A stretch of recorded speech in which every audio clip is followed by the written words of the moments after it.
Kisah yang lain Atha bin Abi Rabah rahimahullah.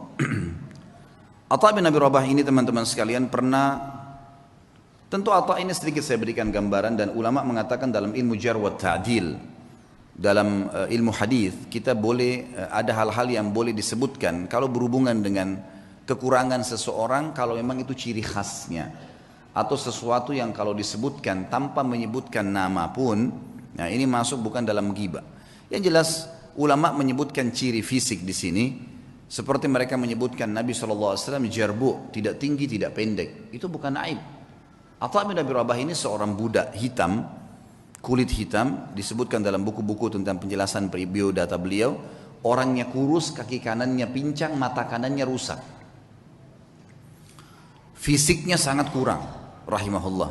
Tapi waktu Atha bin Abi Rabah menjadi ulama, khalifah waktu itu Sulaiman bin Abdul Malik, adiknya tadi Abdul Malik bin Marwan itu, anaknya Abdul Malik bin Marwan, waktu sudah meninggal ayahnya dia jadi khalifah. Sulaiman bin Abdul Malik ini orangnya baik, khalifah dan suka dengan alim ulama.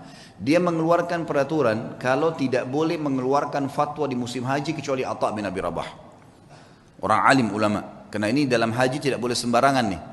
Sampai Atha bin Abi Rabah dapat julukan ya alimnya ulama, gurunya para ulama. Ulama-ulama pun kalau datang di Mekah banyak meminta nasihat dari beliau. Atha bin Abi Rabah ini rahimahullah, di musim haji datanglah Sulaiman ibn Abdul Malik khalifah dengan anaknya, dengan ketampanannya, dengan dayang-dayangnya, dengan kebesarannya, buka kemah besar, kemudian masuklah wukuf di Arafah.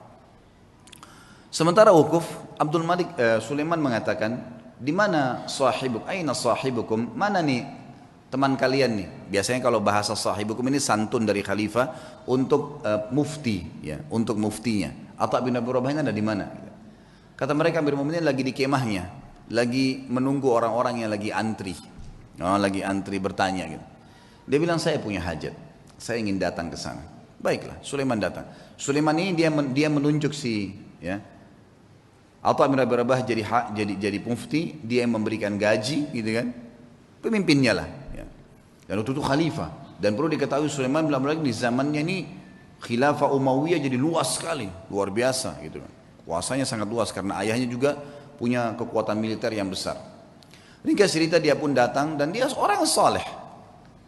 Begitu dia masuk ke kemahnya Atha bin Abi Rabah, disambut oleh Atha bin Abi Rabah, pelukan, ngobrol, saling menyebutkan kata-kata yang santun satu sama lain sebagaimana adab seorang muslim. Setelah itu Atha bin Rabah bertanya, wahai Amir Mukminin, kenapa anda datang ke sini? Kata dia, saya punya hajat, ada pertanyaan yang saya mau tanya.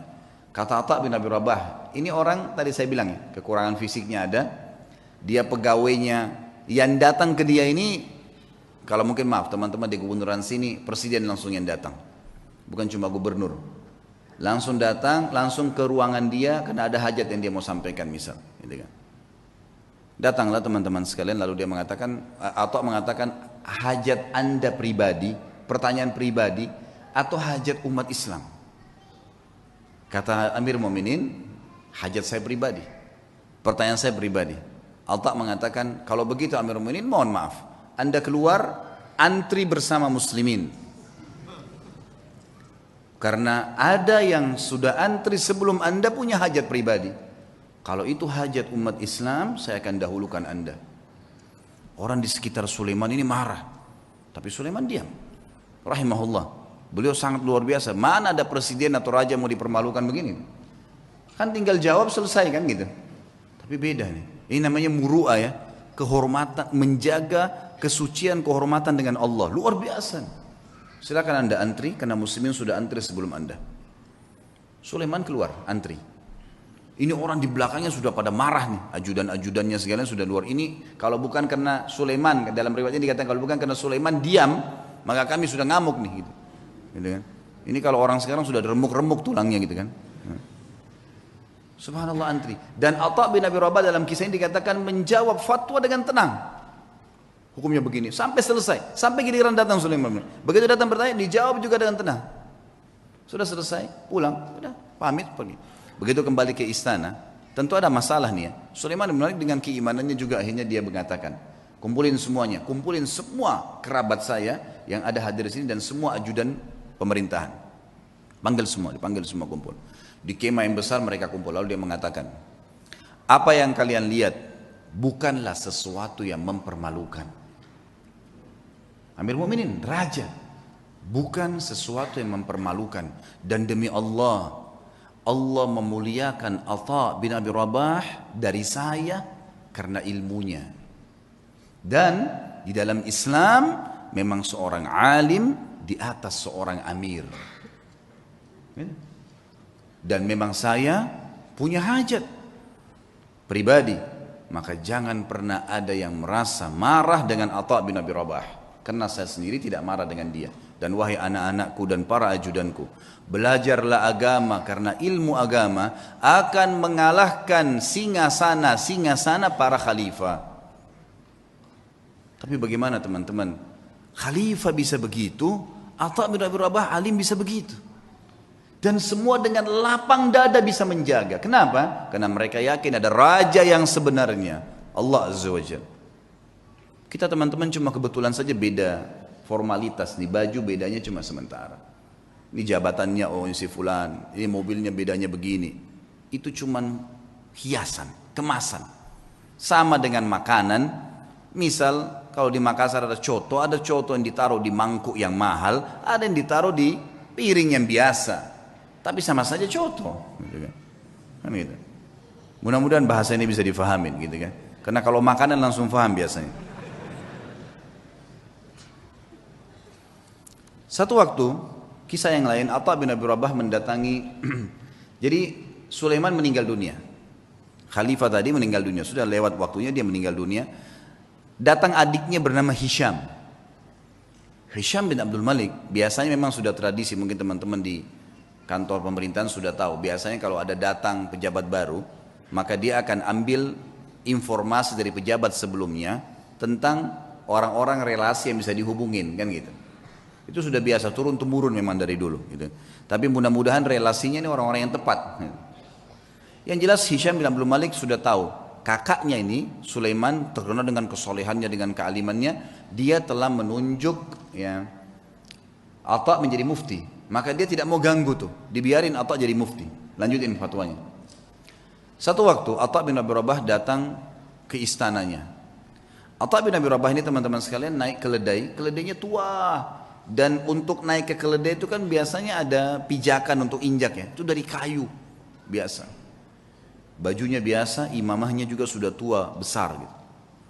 Dia lagi jalan dari Mekah menuju ke Damaskus, ibu kota Syria. Perjalanan lumayan 1 bulan. Subhanallah, begitu mau sudah kelihatan istananya Khalifah Hisham bin Abdul Malik, ada satu ulama lain namanya Atha juga Al-Khurasani dari Persia. Terkenal juga ulama tabi'in, Atha Al-Khurasani. Jadi kalau disebut nama Atha dua ini, Atha bin Abi Rabah di Mekah, ini bekas budak yang jadi alim ulama, ini Atha Al-Khurasani memang anak pejabat, tapi jadi alim ulama juga. Dia lagi di kereta kencananya, kalau kita sekarang mungkin mobil yang paling mewah gitu kan. Kalau kita kencana dulu, ada 2 orang yang di depan memegang kudanya dihias dengan beragam macam hal. Luar biasa lah, ketahui ini pejabat gitu. Begitu Atha Al-Khurasani lihat dari jauh, Atha bin Abi Rabah dikenal nih. Dia suruh berhentiin kereta kencananya, ada anaknya yang ikut di situ, anaknya Atha Al-Khurasani lagi ikut. Lalu Atha Al-Khurasani turun, mendekati keledai itu. Kata anaknya yang meriwayatkan kisah, saya belum pernah lihat ayah saya turun mendampingi orang, datangin orang. Biasanya dia yang didatangin. Ini enggak, dia turun dia datangin. Siapa orang ini? Sudah imamahnya tua, bajunya tua, keledainya lagi pakai kayu, gitu kan. Kata anaknya nih, dia bilang, saya tidak pernah lihat ada orang semiskin itu. Dalam kisah itu gitu. Lalu ayah saya pun datang memeluk salaman seperti sahabat lamanya. Lalu mereka ngobrol, saya tidak tahu apa yang diobrolin. Lalu kemudian ayah saya kembali ke kereta kencana lalu mengatakan kepada saya, wahai anakku, saya akan masuk bersamanya ke Amir Mukminin. Kata anaknya, ayah, siapa orang ini? Saya belum pernah lihat orang semiskin ini gitu. Kata dia, hati-hati dengan lisanmu. Ini adalah Atha bin Abi Rabah. Kata anaknya, Atha bin Abi Rabah, alim ulama. Kata ayahnya, iya. Makanya hati-hati. Jangan ngomong sembarang. Walaupun bukan Atha bin Abi Rabah, kau tidak pantas mengucapkan kalimat itu. Anaknya mengatakan, saya pun beristighfar kepada Allah. Lalu saya melihat ayah saya jalan kaki bersama dengan Atha bin Abi Rabah. Masuk. Ringkas cerita, masuklah mereka ke istana lalu mereka keluar. Kata anaknya, ayah, kata anak Atha al-Khurasani, anaknya bilang, ayah, ceritain apa yang tadi terjadi di dalam. Kata Atha al-Khurasani, demi Allah, kalau bukan Atha bin Abi Rabah, saya tidak diizinkan masuk. Atha bin Abi Rabah jalan pincang, kakinya hitam, tubuhnya hitam, bajunya biasa, matanya satu rusak. Jalan. Dia bilang begitu kami masuk, ini Atha al-Khurasani dengan baju jubahnya yang mewah dan seterusnya. Jalan. Dia bilang begitu demi Allah kami masuk pintu gerbang istana. Hisham bin Abdul Malik berdiri dari singgasananya. Raja berdiri. Kemudian mendekati Atha bin Abi Rabah. Dan orang-orang tidak tahu nih Atha bin Rabah siapa. Pejabat-pejabat ini banyak yang tidak tahu. Karena cuma dengar namanya. Lalu julukannya Atha bin Abi Rabah ini adalah Abu Muhammad. Anaknya Muhammad. Hisham mengatakan, hahuna Aba Muhammad. Kesini ayahnya Muhammad. Atha bin Abi Rabah setiap mau mampir ke sebuah kursi dia bilang, la hahuna Aba Muhammad. Dirangkul terus tangannya, kata Atha al-Khurasani. Begitu sudah dekat dengan singgasananya, lalu kemudian saya dipersilakan duduk. Atha al-Khurasani dipersilakan duduk. Lalu Atha bin Abi Rabah demi Allah didudukkan di sebelah singgasana khalifah. Sebelahnya pas. Dan belum pernah singgasana khalifah diduduki oleh orang lain termasuk anaknya khalifah. Enggak boleh duduki singgasana itu. Hisham mengajak Atha bin Abi Rabah yang luar biasa begitu kehidupannya tadi, kondisinya duduk di sebelahnya. Lalu kata Hisham, ya Aba Muhammad, ada hajat apa? Kata dia, ada hajat saya. Hajat yang pertama dia bilang, penduduk Mekah dan Madinah wahai Amir Mu'minin, tetangganya Allah dan tetangganya Rasulullah SAW. Karena di Mekah ada Ka'bah, berarti orang yang tinggal di Mekah kan tetangganya Allah, bahasa santunnya begitu.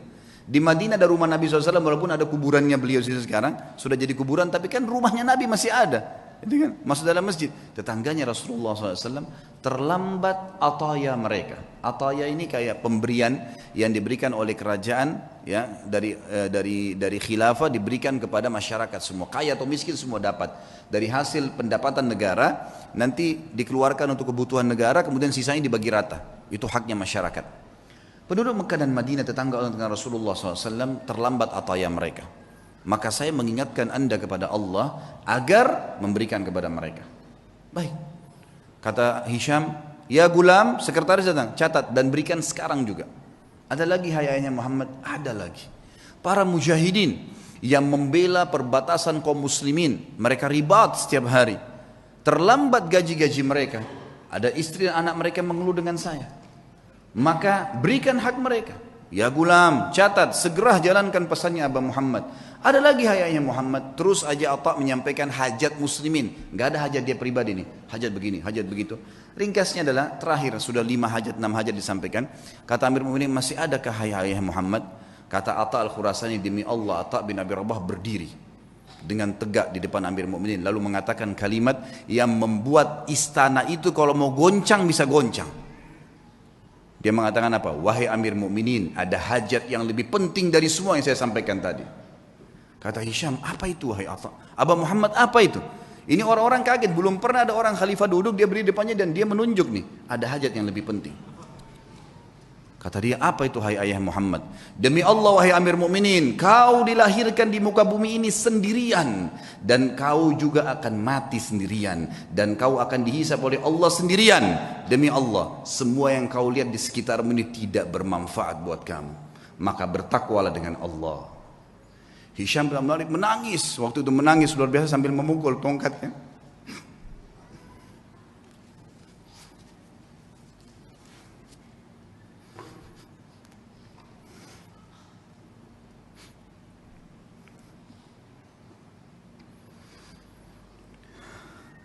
Nah, Hisham bin Malik akhirnya memukul tongkatnya sambil menangis, teman-teman sekalian. Lalu mengatakan jazakallahu khairan, semoga Allah balas anda dengan kebaikan, gitu. Setelah itu kemudian kata Atha al-Khurasani, kami pun keluar. Dan demi Allah Atha bin Abi Rabah tidak minum segelas air pun dari Amir Mu'minin. Tidak minum segelas air pun. Dan waktu kami tiba di pintu gerbang, maka dikejar oleh seorang sekretaris untuk memberikan dia sekantong uang emas. Maka Atha mengatakan demi Allah saya datang bukan untuk ini. Kemudian ditinggalkan. Lalu kemudian Atha bin Abi Rabah pulang teman-teman sekalian hanya untuk menasihati khalifah untuk hajat muslimin dan tidak ada hajat dia sama sekali. Kata Atha al-Khurasani sebagai penutup kisah, demi Allah kalau Atha bin Abi Rabah menyebutkan semua hajatnya maka akan dipenuhi oleh Amir Mu'minin.